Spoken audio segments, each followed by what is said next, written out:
नमस्कार, खबरें जारी न्यूज स्टेज पर मैं हूं आपके साथ मकसूद खान। आपके मुद्दे में बात मध्य प्रदेश की, जहां पर किसान चर्चा के केंद्र में है। पहली वजह सरकार का बजट और दूसरी वजह विपक्ष। दरअसल विपक्ष इन दिनों मध्य प्रदेश में किसानों को लेकर दिल्ली जैसे आंदोलन की पृष्ठभूमि तैयार करने में जुटा हुआ है। जमीन मजबूत करने की कोशिश विपक्ष की, लेकिन दूसरी तरफ सत्ता पक्ष किसानों को लेकर इस तरह के फैसले ले रहा है जिससे विपक्ष का दांव उल्टा पड़ जा रहा है। तो चर्चा आज इसी मसले पर कि मध्य प्रदेश के बजट में गांव और किसानों पर फोकस क्यों किया गया है। बजट से मध्य प्रदेश के ग्रामीण क्षेत्रों की तस्वीर बदलेगी। शिवराज के बजट से किसानों के क्या अच्छे दिन आएंगे। बजट से किसानों को गोलबंद कर रहा विपक्ष क्या इसके बाद बैकफुट पर आ गया है। मध्य प्रदेश में दिल्ली जैसे किसान आंदोलन की जमीन तैयार करना क्या वाकई में इतना ही आसान है। तमाम खास लोग हमारे साथ जुड़ेंगे, लेकिन पहले ये रिपोर्ट। मध्य प्रदेश की शिवराज सरकार ने मंगलवार को बजट पेश किया। हर बार की तरह विपक्ष ने जहां बजट की आलोचना की, वहीं सत्ता पक्ष ने बजट को सराहा।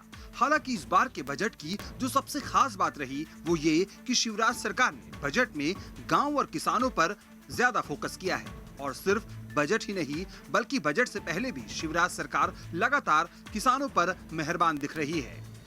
जानकारी के मुताबिक बजट में इस बार कृषि और संबंधित क्षेत्र के लिए 16.29% आवंटन किया गया है। बजट में सिंचाई क्षेत्र के लिए 44,152 करोड़ का प्रावधान है। इसके जरिए 65 लाख हेक्टेयर क्षेत्र में सिंचाई क्षमता बढ़ाई जाएगी। तो उधर पीएम किसान सम्मान निधि देने में भी एमपी आगे है। मध्य प्रदेश में पीएम किसान सम्मान निधि 83,13,101 किसानों को दी जा चुकी है। इसके अलावा सीएम किसान कल्याण योजना का लाभ भी 57,50,000 किसानों को एमपी में मिल चुका है। इसके तहत किसानों को 1,150 करोड़ का भुगतान किया जा चुका है। 2021-22 में सीएम किसान कल्याण योजना के लिए 3,200 करोड़ का प्रावधान रखा गया है। एमपी में किसानों को 0% ब्याज दर पर फसल ऋण भी मिलता है। इस बार इस योजना में 4 गुना वृद्धि कर 1,000 करोड़ रुपए का प्रावधान किया गया है। 2018-19 का फसल बीमा बकाया का भी भुगतान कर दिया गया है। इसके तहत 18,38,000 किसानों को 3,262 करोड़ रुपए दिए गए हैं। तो आंकड़े बता रहे हैं कि कैसे मध्य प्रदेश सरकार ने अपना खजाना किसानों के लिए खोला हुआ है। उधर विपक्ष की बात करें तो वो 8 मार्च से मध्य प्रदेश में किसान महापंचायत कराने की तैयारी में जुटा है। मतलब एक तरफ विपक्ष जहां एमपी में दिल्ली जैसा माहौल बनाने में लगा हुआ है, तो दूसरी तरफ शिवराज सरकार एक के बाद एक किसानों के हित में फैसले लेकर विपक्ष को बैकफुट पर लाने की कवायद में जुटी है। Team news state. तो इस अहम मुद्दे पर बात करने के लिए इस वक्त वरिष्ठ पत्रकार डॉक्टर सत्यप्रकाश शर्मा हमारे साथ जुड़ गए हैं। कांग्रेस की तरफ से पैनलिस्ट हैं, प्रवक्ता हैं डॉक्टर अमीनुल खान सूरी साहब। बहुत स्वागत है आप दोनों लोगों का। उम्मीद है जल्दी बीजेपी प्रवक्ता भी हमारे साथ में होंगे। डॉक्टर सूरी, मध्य प्रदेश में जो बजट आया है, आत्मनिर्भर मध्य प्रदेश पर फोकस रखा गया है, लेकिन किसानों पर भी खास तरजीह दी जा रही है। क्या अच्छे दिन आएंगे किसानों के?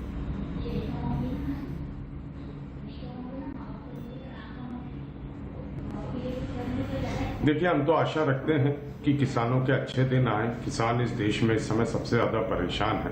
6 मार्च को 100 दिन हो जाएंगे किसानों को अपने आंदोलन को करते करते, और ये तानाशाही सरकार उनकी बात सुनने को तैयार नहीं है। 250 से ज्यादा किसानों की इस आंदोलन में मृत्यु हो चुकी है। इतने ज्यादा किसान शहीद हो गए, पर प्रधानमंत्री जी और देश की जो ये सरकार है वो अपना अहंकार भूलने को तैयार नहीं है, अहंकार तोड़ने को तैयार नहीं है और किसानों की मांगों को मानने को तैयार नहीं है। उद्योगपति के हाथों से चलने वाली ये सरकार किसानों के आगे झुकने को तैयार नहीं है। हमारी पूरी आशा है अच्छे दिन आए, सभी लोग चाहते हैं अच्छे दिन आए। अब रही मध्य प्रदेश की हम बात करें, मध्य प्रदेश का जो कल बजट किया गया, जिसपे हम सिर्फ कृषि क्षेत्र पे चर्चा कर रहे हैं, अभी अगर भारतीय जनता पार्टी की प्रवक्ता आए तो मैं उनसे पूछना चाहता हूं कि कौन सी यही नई योजना लाने का काम मध्य प्रदेश की शिवराज सिंह चौहान ने किसानों के लिए किया। क्या नई योजना लाए, क्या लाए हैं कि जब इस समय लॉकडाउन लगा था 3 महीने का, 6 महीने का, गेहूं की खरीद भी सबसे ज्यादा एमएसपी पर, पंजाब को भी पीछे छोड़ दिया डॉक्टर सूरी। जो किसान बेचता था,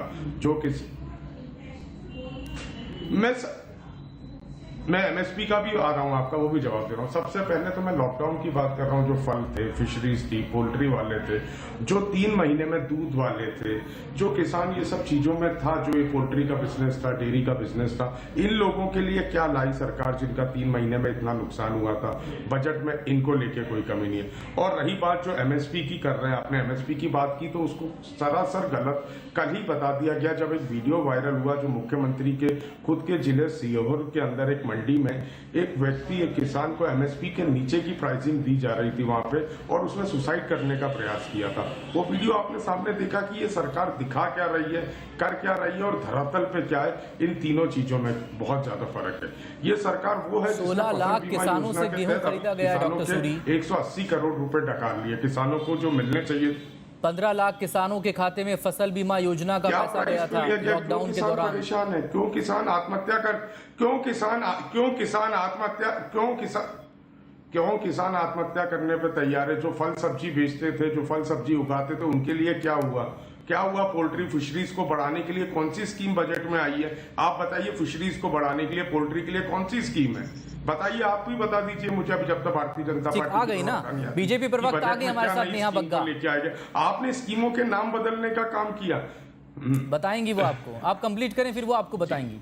उसके बाद में अभी 298 उप मंडी, हाँ जी, 298 उप मंडियां मध्य प्रदेश में बंद हो गई हैं, जो मंडी बोर्ड का डाटा है। 48 मेन मंडियां बंद हो गई हैं, उनको वापस से चालू करना, उन पे वापस से व्यापार में लाना, उसके लिए क्या नीति है ये बजट में कहीं नजर नहीं आया।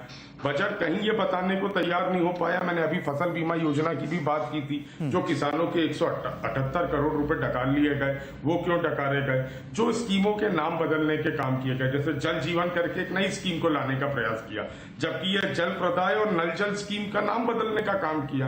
क्यों? मैं जानना चाहता हूं भारतीय जनता पार्टी की प्रवक्ता से कि नया क्या किया। इसके बाद आते हैं जो कांग्रेस सरकार ने कर्ज माफी की योजना की थी। सिंधिया जी जब कांग्रेस में थे, कांग्रेस से नाराज होकर गए किसानों के लिए, उनके मन में बहुत दर्द था। भारतीय जनता पार्टी के केंद्रीय कार्यालय पे जाके उन्होंने किसानों के प्रति अपने दर्द को व्याख्या किया और कांग्रेस छोड़ने का वो कारण बताया कि कांग्रेस पार्टी मेरी बात सुनिए पूरी। किसान कर्ज माफी कहाँ है? किसानों को राहत देने का काम कहाँ है? कहाँ कर्जा माफ? किसान कर्ज माफी का वादा तो आपने किया था ना अपने मैनिफेस्टो में, बीजेपी ने थोड़ी किया था। बजट में क्यों नहीं नजर आ रहा जिस बात? और किसान अगर वाकई परेशान होता तो दिल्ली में आप जिक्र कर रहे हैं कि 100 दिन होने वाले 6 मार्च को प्रदर्शन के, तो मध्य प्रदेश का किसान भी उतरता ना सड़क पर। ज्योतिरादित्य सिंधिया किस मुद्दे? सरकार कुछ तो ऐसा कर रही होगी कि किसान संतुष्ट है। पे नाराज होकर कांग्रेस की सरकार छोड़ी थी, उन्होंने कांग्रेस पार्टी को छोड़ा था, उन्होंने किसानों के दर्द तो वो वादा कांग्रेस पार्टी का था ना मैनिफेस्टो में, कि ज्योतिरादित्य सिंधिया का था। चाह नहीं रहे हमने कितने लाख किसानों की। Neha Bagga please counter to doctor Suri. Neha Bagga please. Jyotiraditya Scindia Congress party में से इसी बात से नाराज होकर गए, तो आज वो वादा पूरे करने के, जिसका दर्द ज्योतिरादित्य सिंधिया को था, वो दर्द को पूरा करने का काम किसका है? सबसे पहले खान साहब थोड़ा सा धैर्य रखिए, आपकी बात को मैं बहुत देर से सुन रही थी। सबसे बड़ी बात है कि जिस वजह से मंसूरी साहब की यहाँ पर सरकार बनी थी मध्य प्रदेश के अंदर, उसमें इनके वचन पत्र का सबसे अहम मैनिफेस्टो का जो मुद्दा था वो किसान कर्ज माफी था, कि 10 दिन के अंदर आकर ये कर्ज माफी करेंगे। और इनके तत्कालीन अध्यक्ष राहुल गांधी जी इस बात की घोषणा करके गए थे। आने के बाद क्या हुआ? आपने पीले नीले हरे फॉर्म में किसानों को उलझा कर रख दिया। जिनने ऋण लिया था वो आगे ना ऋण लेने की स्थिति में बने, ना उनका ऋण का पैसा आप लोगों ने चुकाया, जिस वजह से किसानों की आत्महत्या का रेट जो है वो कई गुना ज्यादा बढ़ गया था।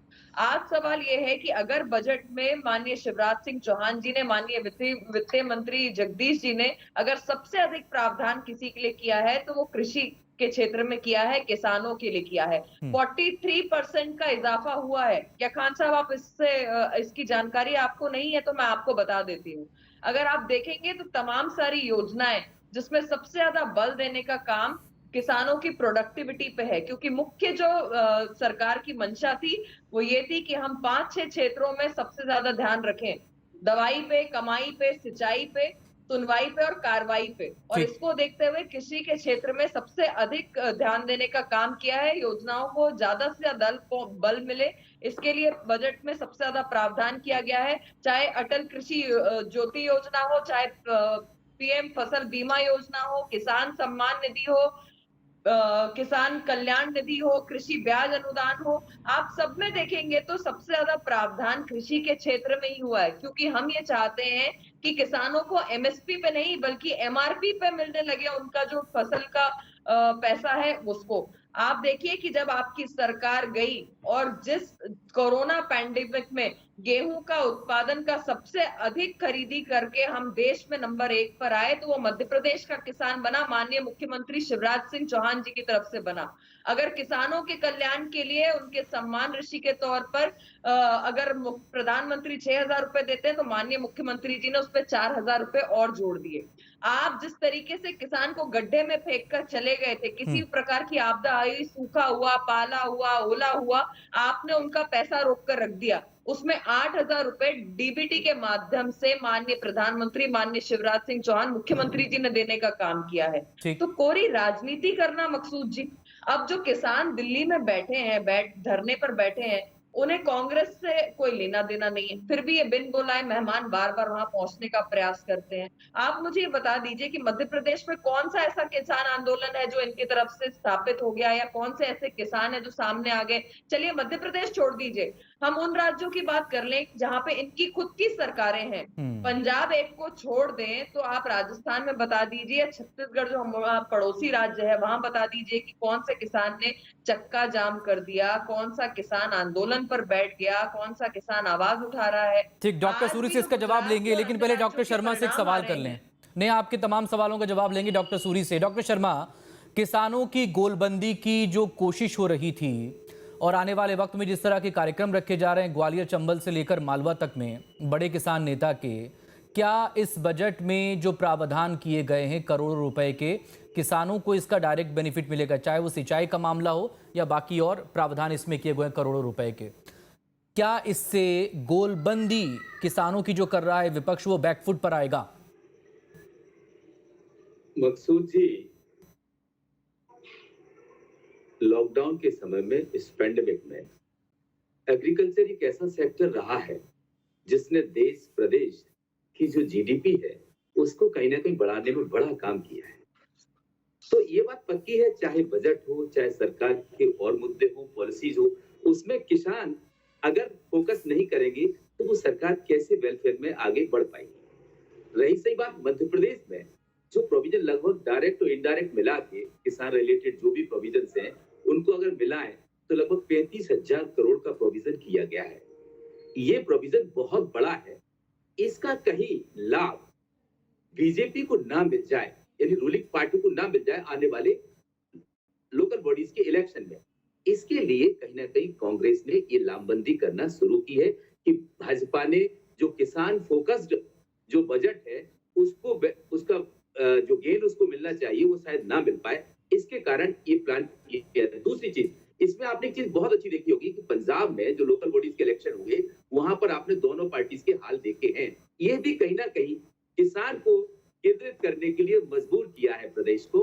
तो आप ये मान के चलें कि किसान के बगैर, जो आप जैसा कि मुख्यमंत्री जी के बारे में कहा जाता है कि वो किसानों की केयर करते हैं, किसान के लीडर माने जाते हैं, और ये बात भी पक्की है कि देश के अंदर बीजेपी में अगर कोई चेहरा है जो किसान लीडर के रूप में जाना जाता है वो मुख्यमंत्री शिवराज सिंह चौहान है। तो उन्होंने ये प्रयास किया है कि एक चीज और बताऊं, आपने देखा होगा जो tap water house hold scheme यानी जल जीवन स्कीम लाए हैं, वो भी कहीं ना कहीं इनडायरेक्टली किसान को बेनिफिट करेगी। मध्य प्रदेश के ऐसे बहुत सारे इलाके हैं, ग्वालियर चंबल संभाग का कुछ इलाका, बुंदेलखंड का इलाका, जहां पर गर्मियों के सीजन में एक एक बूंद के लिए किसान तरस जाता है। कई किलोमीटर से लोग, मजदूर किसान पानी लेके आते हैं। तो कहीं ना कहीं ये भी डायरेक्टली इनडायरेक्टली उनको ही बेनिफिट देने का प्रयास है।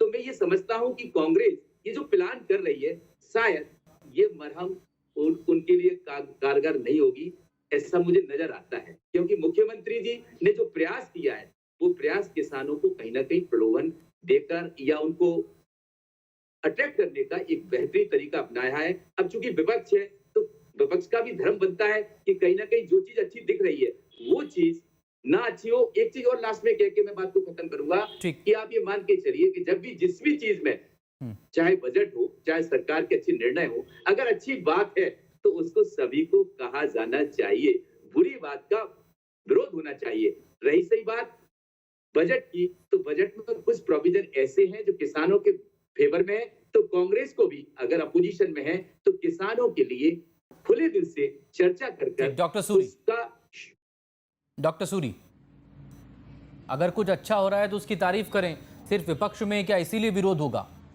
मकसूद भाई, सबसे पहले तो मैं निश्चित नहीं, सबसे पहले तो मैं नेहा बग्गा जी का आभारी हूं कि उन्होंने कम से कम दिल्ली में मौजूद जो आंदोलन कर रहे हैं उनको किसान माना। नहीं तो भारतीय जनता पार्टी की सरकार और शीर्ष नेतृत्व उनको खालिस्तानी और आतंकवादी कहने से भी पीछे नहीं हट रहा था। आपने, जब मैं पहले बोल रहा था ज्योतिरादित्य सिंधिया जी की बात कर रहा था, मेरा ये कहने का तात्पर्य है कि जिस मुद्दे को लेकर आपने सरकार गिराई, आपने किसानों के लिए रोड पे उतरने की बात कही, वो मुद्दा पे आप जब भाजपा के साथ सरकार बनाते हैं, भारतीय जनता पार्टी में शामिल होते हैं, तो आपका दायित्व नहीं बनता कि जो बचे हुए किसान हैं उनकी कर्ज माफी करने की जिम्मेदारी आपकी है? भारतीय जनता पार्टी के मैनिफेस्टो में नहीं था, पर आपने इसी मुद्दे पे सरकार गिराई, इसी मुद्दे पे रोड पे उतरने की बात की, तो ये ज्योतिरादित्य सिंधिया जी का दायित्व बनता है। अब मेरी बहन से मैंने कुछ सवाल पूछे थे जिनके जवाब मुझे अभी तक नहीं मिले। मैंने फिशरीज, पोल्ट्री, सब्जी वालों के लिए बात की थी कि आपने इनके लिए क्या स्कीम लाई, बहन ने कोई जवाब नहीं दिया। मैं एक और तथ्य आपके सामने रखना चाहता हूं कि 30% डीजल में बढ़ोतरी हुई, 6% इन्फ्लेशन है, एमएसपी पे 450 रुपए बढ़ा के आप 2.8% बढ़ा रहे हैं। बचा हुआ 3.2% जो 6% इन्फ्लेशन का है, उसके लिए किसानों की जो बढ़ोतरी करने के लिए राज्य सरकार ने क्यों नहीं सोचा कि जब डीजल इतना महंगा हो रहा है, इन्फ्लेशन की इतनी ज्यादा चीजें बढ़ी हुई है, महंगाई इतने उसमें, तो किसान कहां से कमाएगा, क्या बचेगा? और जो कल सीहोर में घटना हुई उसके बारे में भी बहन ने कोई जवाब नहीं दिया कि जहां एमएसपी से कम पे जबरदस्ती खरीदी किसान से की जा रही थी और उसने आत्महत्या का प्रयास किया, जो मुख्यमंत्री का गृह जिला है, इस पे क्या भारतीय जनता पार्टी कहना चाहती है, मैं ये भी जानना चाहूंगा। नेहा प्लीज। देखिए मकसूद जी, सबसे पहली बात तो ये है कि किसानों के कंधे पे रख के बंदूक चलाना कांग्रेस पार्टी अब बंद कर दो। ये किसान भी समझता है और ये देश की जनता भी समझती है कि आप लोग के पास जब कोई मुद्दा नहीं बचता तो आपने अब किसानों को ही टारगेट पर रख लिया है। अब जो आपके सवाल थे मैं आपको उस पर जवाब दे दूं। आपने कहा कि पशुपालन के लिए क्या कर रही है सरकार, किसानों के लिए क्या कर रही है, नई योजना क्या लेकर आई है, कहाँ पे क्या बढ़ोतरी हुई है। तो गहन पशु विकास परियोजना के तहत 683 करोड़ रुपए का प्रावधान किया गया है। राष्ट्रीय खाद्य सुरक्षा मिशन के तहत 370 करोड़ का प्रावधान किया है। आपदा राहत के लिए 755 करोड़ का प्रावधान किया गया। पैसों की बात मत कीजिए, योजना बताइए, कौन सी योजना, उसमें नयापन क्या लाएं आप, नयापन क्या लाएं, क्या नई स्कीम लाएं, पैसे मत बताइए ये कितने करोड़। अटल कृषि ज्योति योजना के तहत 4592 करोड़ का प्रावधान किया गया है। अब सबसे बड़ी बात क्या है, क्या योजना है, क्या विजन है सरकार का, सरकार कैसे उनको राहत पहुंचाएगी वो किस प्रकार से किसी के क्षेत्र में किसान को और उनकी प्रोडक्टिविटी को किस प्रकार से हम महत्व दे रहे हैं, यही है योजना। और सबसे बड़ी बात ये है, और मैं आपको बड़ी बता रही हूँ, 29 योजनाओं में तो आपने बजट एलोकेशन तक नहीं किया है, जब आप सिर्फ आपने किसानों की बात योजनाओं के नाम दे दिए हैं। तो थोड़ा सा बहुत धैर्य रखे हुए, बिल्कुल मंसूरी जी, 15 माह जब आपकी सरकार थी, मध्य प्रदेश में जब ओला पड़ रहा था, जहां पर पाला पड़ रहा था, जहां पर आपदा की स्थितियां बन रही थी, आपने माननीय पूर्व मुख्यमंत्री कमलनाथ जी से नहीं पूछा कि वो अपने वल्लभ भवन के कमरे से निकल के क्यों नहीं जा रहे हैं? मध्य प्रदेश की जनता, मध्य प्रदेश का किसान और मध्य प्रदेश के पत्रकार ये जानते हैं कि आपकी सरकार जितना इनसेंसिटिव कोई था नहीं। और सबसे बड़ी बात यह है कि जो 15 साल में माननीय मुख्यमंत्री जी ने रोडमैप जिसके कारण बनाया, उसकी वजह से ही आज वो कांग्रेस की नीति और कमलनाथ जी की सोच के कारण संभव हो सका, जिसका श्रेय लेने का काम आप कर रहे हैं। जी की सोच की वजह से ऐसा हो जाता है। मंसूरी जी, पढ़े लिखे प्रवक्ताओं की तरह बात करिए, आपको उसी श्रेणी में मैं कंसिडर करती हूँ और जनता भी कंसिडर करती है। जनता जानती है कि जिस क्षेत्र में हम परिवर्तन को देखते हैं वो उस साल का परिवर्तन नहीं होता, वो पिछले कामों का परिवर्तन दिखाई देता है। अगर आज हम इस साल की कोई बात करेंगे तो वो पिछले साल की आपकी सरकार का रिफ्लेक्शन होगा।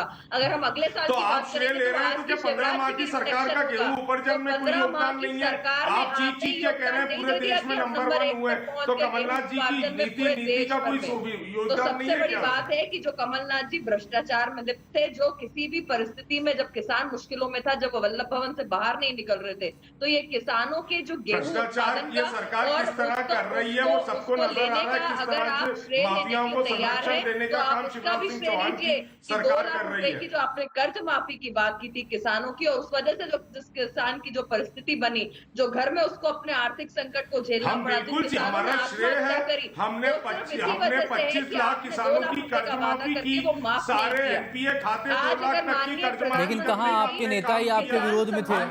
उस कर्ज माफी को लेकर भी तो सवाल रहा। कर्ज माफी की हम बिल्कुल चीख के कह रहे हैं, हमने डाटा जारी कर दिए थे जब भारतीय जनता पार्टी के नेतागण बगले झांकने लगे थे कि हमने किसानों के नाम सही डाटा जारी किया है। आपको आईना दिखाने का काम किया है। माननीय लक्ष्मण सिंह जी ने कहा था कि राहुल गांधी जी को भोपाल आकर फिर से माफी मांगनी चाहिए मध्य प्रदेश के किसानों से कि कर्ज माफी का वादा करके चले गए और सरकार जो है वो अपने वादे पे अटल नहीं खड़ी है।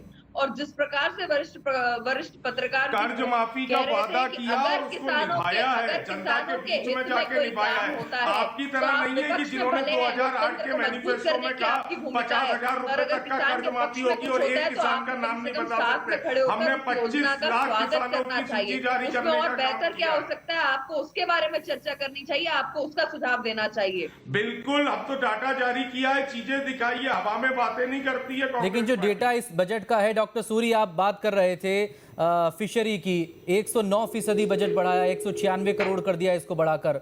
सिंचाई के लिए अलग से ज्यादा वहां पर किया गया है। किसान कल्याण कृषि विभाग के लिए 15,191 करोड़ का बजट कर दिया। पशुपालन डेयरी के लिए 16% बजट बढ़ाकर 1,066 कर दिया। इतना सब फूड प्रोसेसिंग के लिए 19% बढ़ाया है, 699 करोड़, करीब 700 करोड़ हो गया। अलग अलग मदों में इसको प्रस्तावित किया है ना। 29 योजनाएं तो ऐसी हैं जो योजनाएं जारी कर दी हैं जिनके अंदर बजट का एलोकेशन नहीं हुआ है। फिशरीज को लेके क्या विजन है सरकार का? आपने बजट तो बहुत जारी कर देते, उसमें कटौती भी कर लेते हैं बाद में, पर उसके लिए किस तरह से बढ़ाएंगे, क्या राहत देंगे, ये मैं नेहा जी से समझना चाह रहा हूँ। ये तो डाटा हो गया, ये तो कल वहां पे वित्त मंत्री जगदीश देवड़ा जी ने भी पढ़ लिया, जो नेहा जी पढ़ के सुना रही है। किस सोच के साथ में किस तरह से बढ़ाया जाएगा, क्या राहत दी जाएगी? जो 3 महीने 4 महीने लॉकडाउन में पिस गए, जो किसान आज परेशान है, उसको किस तरह से राहत दी जाएगी? उम्मीद है कि जो बजट में है, जो कागज पर है, वो एग्जीक्यूट हो, वो जमीन पर भी नजर आए, और जिन योजनाओं का जिक्र आप कर रहे हैं वो योजनाएं भी आगे अमल में आए, या कोई नई योजना है इसके लिए कर, ताकि फायदा मिले सब लोगों को। उम्मीद यही कर सकते हैं। बहुत शुक्रिया नेहा बग्गा आपका, डॉक्टर सूर्या आपका शुक्रिया। डॉक्टर शर्मा हमारे साथ बने रहेंगे। छोटे से ब्रेक के बाद छत्तीसगढ़ की बात।